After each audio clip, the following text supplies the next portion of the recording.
망가진 뇌를 치료할 수 있을까요? 낫지 않는 만성 통증의 원인은 뇌, 브레인입니다. 신문 기사를 볼게요. 무릎 인공관절 수술 후에도 통증? 수술이 잘못된 걸까요? 아니요, 그렇지는 않습니다.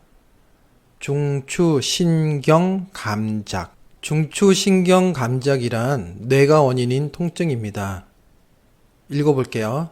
중추신경계, 즉 뇌가 통증에 과민한 반응을 보이게 되는 현상으로 통증이 아닌 자극도 통증으로 느끼거나 약한 통증도 강한 통증으로 증폭되어 느끼게 됩니다. 말이 좀 어렵죠? 중추신경 감작이 어렵다고 느껴지면은 제가 제작한 빵값 3,925만원 영상을 함께 시청해 주세요. 훨씬 이해가 쉬울 겁니다. 무릎 인공관절 치안수를 앞둔 환자의 20에서 30%는 중추신경계가 이미 감작되어 있다고 보고되고 있습니다. 일부 환자는 무릎 인공관절 치안술 후 수술 전보다 더 심한 통증을 호소하는 경우가 있는데 대부분 약물 치료에는 큰 효과가 없습니다. 통증의 원인을 알아보기 위해 각종 검사를 시행해도 기능적으로나 영상의학 검사 소견은 정상인 경우도 적지 않습니다. 무릎 인공관절 치안술 시행 전 환자들이 중추신경 감작 여부를 조사할 필요가 있으며 중추신경 감작으로 진단된 환자에게는 수술 전부터 중추신경계 작용 약물을 선별적으로 투여하고 수술 후에도 보다 적극적인 재활 접근이 필요하다. 기사가 좀 어려울 수 있습니다. 정리하면 이렇습니다. 수술 전에 이미 중추신경 감작, 즉 뇌가 망가져 있다면 무릎 인공관절 수술을 받더라도 무릎 통증은 없어지지 않는다는 겁니다. 오히려 수술 전보다도 더 아플 수 있다. 이런 얘기 처음 들어보실 수도 있어요. 수술했는데 통증은 없어지지 않고 오히려 더 아플 수도 있다. 통증 원인이 무릎이 아니다. 이거 이해하기 좀 어렵죠. 실제로는 우리 주위에서도 이런 경우를 찾아볼 수 있습니다. 척추 수술 후 통증이 지속되는 사람, 또는 팔다리 수술 후에도 지속적인 통증을 호소하는 사람들. 실제 통증의 원인이 내가 아픈 척추나 팔다리가 아니고 전혀 상관없는 다른 곳, 뇌라는 거. 중추신경 감작이란 말이 아직도 어렵다면 TMS, 경두계 자기 자극술 자료를 보기 전에 빵값 3,920만원 영상을 꼭 시청하시고 들어오세요. 질문을 두 가지 드려볼게요. 첫째, 우리는 척추 수술 또는 팔다리 수술 전 중추신경 감작 여부에 대한 뇌 기능 검사를 받아야 하며 뇌 치료를 하고 수술을 받아야 되는 겁니까? 두 번째, 뇌 검사를 하면 중추신경 감작이 있다는 걸 확실히 알 수는 있는 건가요? 현실적으로 이 두 가지 질문에 대한 답변은 어려울 것 같아요. 수술 전에 중추신경 감작이 있는지 평가를 받아야 되고 중추신경 감작이 있다면 치료를 해야 된다는 거. 이러한 중추신경 감작 치료에 대한 연구 결과물이 TMS, 경두계 자기 자극술입니다. 기사 하나만 더 볼게요. 우울증부터 치매까지 경두계 자기 자극술로 삶의 질 업. 경두계 자기 자극술은 우울증, 난치성 강박증, 만성 통증에 주로 사용되지만 최근에는 치매의 주요 원인 질환으로 꼽히는 알츠하이머 치료까지 그 영역을 넓히고 있다. 치료하는 질환으로는 난치성 이명, 경증의 알츠하이머와 치매가 나옵니다. 경증 알츠하이머, 인지기능 유지한 채 일상 영위 가능. 신체가 나이를 먹듯이 뇌도 나이를 먹는다. 따라서 고령층에서 추리, 공간 지각, 언어 능력 등 인지 기능이 조금씩 감퇴하는 것은 당연하다. 하지만 인지 기능 감퇴가 심해 일상생활이나 사회생활이 어려울 정도면 알츠하이머를 의심해야 한다.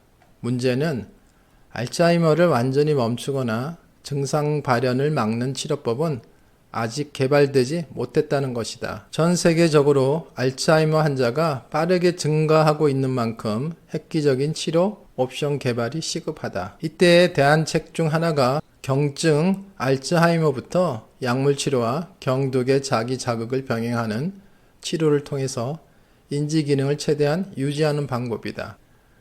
충남대 병원 신경과가 주관해서 치료 효과를 입증했다. 오늘은 뇌를 치료하는 기계 TMS, 경두계 자기 자극술을 알아봅니다. 영상을 시청하고 나면 새로운 지식을 얻게 될 겁니다. TMS 경두계 자기 자극술 장비를 먼저 보여드릴게요.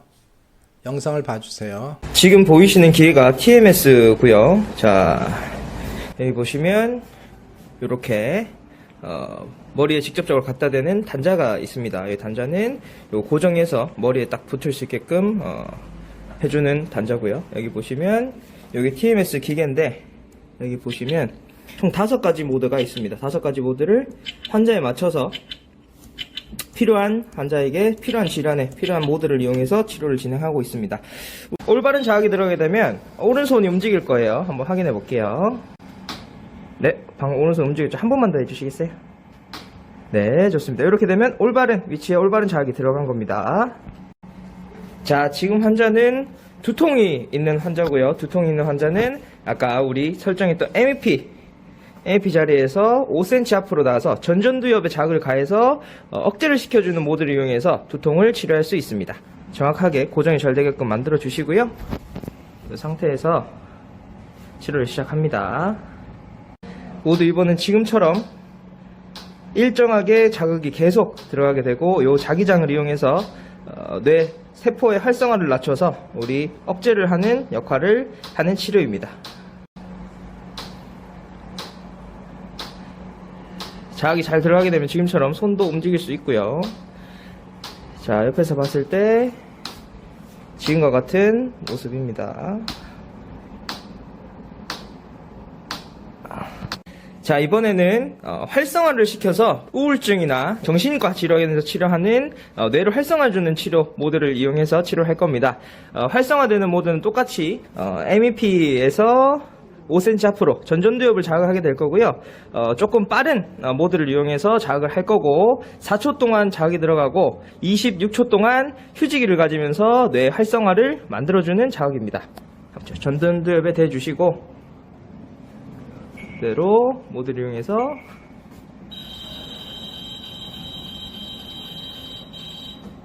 치료를 진행합니다. 네, 그럼 지금처럼 4초 동안 자극이 들어갑니다.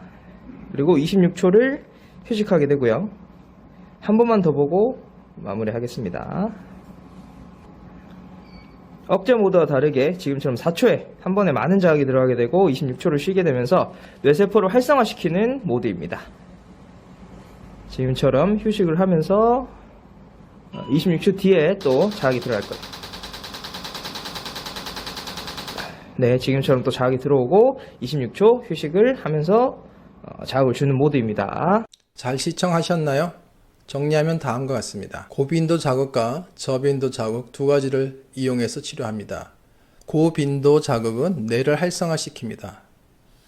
대표적인 게 우울증 치료입니다. 저빈도 자극은 뇌를 억제합니다. 대표적인 게 두통 치료입니다. 우리가 맨눈으로는 뇌를 볼 수가 없습니다. 그래서 먼저 손을 움직이는 뇌의 운동 영역을 찾습니다. 머리를 자극하면 손이 움직였던 영상을 기억하시나요? 뇌를 자극하면 이렇게 손이 움직입니다.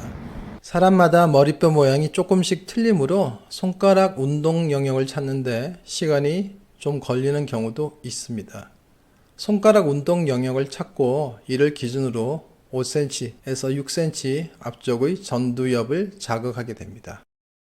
주의사항은 자극이 너무 강하면 발작이 일어나므로 적절한 자극을 주어야 합니다.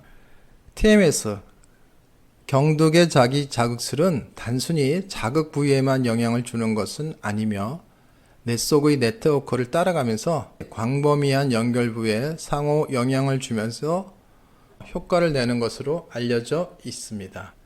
치료 횟수는 주 5회 30분씩 4주간 총 20회를 합니다. 매일 하는 게 가장 좋습니다. 그러나 현실적으로 주 5회 오기가 힘든 경우는 주 2회나 주 3회 치료하는 집중 프로그램을 사용할 수도 있습니다. TMS 경두계 자기 자극술은 미국 FDA에서 인정받은 치료법이며 10년 이상의 치료 결과가 논문으로 정리되었습니다. 크게 문제되는 부작용은 없습니다만 치료 부위 두통, 안구통, 치통이 나타나기도 하지만 대부분은 약을 먹으면 없어집니다. 치과 임플란트를 해도 가능합니다. 치료 과정 중 이가 약간 흔들린다는 느낌을 표현하기도 합니다. 치료 과정 중 발생하는 소리와 안면 근육 수축 등으로 환자들은 불편감을 느낄 수도 있습니다. 아주 드물게 경련이 있다고 보고하는데요. 치료 강도를 개인별로 조절하면서 하면 문제는 없는 것 같습니다. 자기장을 가지고 치료하는 것이므로 MRI 검사가 불가능한 사람들은 TMS 경두계 자기 자극술 치료 역시 받지 못할 수 있습니다. 특히 심장 박동기를 착용한 사람은 안 됩니다. 아주 예민한 사람은 1회 치료로도 느끼며 치료 후 머리가 맑아지는 느낌이라고 표현하기는 합니다만 최소 10회 이상 되어야 변화를 표현하는 사람들이 많습니다. TMS 경두계 자기 자극술 치료 시 제일 문제점은 충분한 치료 횟수를 받아야만 된다는 겁니다. 충격파나 도수치료 같은 경우 1회만 받아도 본인이 반응을 느낄 수 있으나 TMS 경두계 자기 자극술은 그렇지가 않습니다. 장기적인 치료를 받아야만 결과가 나오므로 조급해하지 마시기 바랍니다. TMS 경두계 자기 자극술은 장기 치료 프로그램이란 걸 꼭 기억해 주세요. 한두 번에서 효과가 나오지 않는 경우가 훨씬 많습니다. 뇌 기능을 개선시켜주는 상경신경절 주사나 미주신경 치료는 난이도가 있고 힘든 치료 방법이었는데 TMS 경두계 자기 자극술은 치료가 좀 쉽죠. 그래서 뇌를 치료할 수 있는 좀 수월한 방법입니다. 뇌와 관련된 문제들, 우울증, 뇌경색 후의 통증과 재활, 섬유근통, 만성피로증후군, 코로나 후유증, 수면장애, 그리고 만성 통증, 척추 및 팔다리 수술 후 지속되는 통증 치료에도 사용할 수 있습니다. 개별 질환들에 대해서는 추후 영상을 제작해 보겠습니다. 오늘의 영상을 정리하겠습니다. 뇌를 치료하는 주사 치료 방법 외에 뇌를 치료하는 기계 TMS가 존재합니다.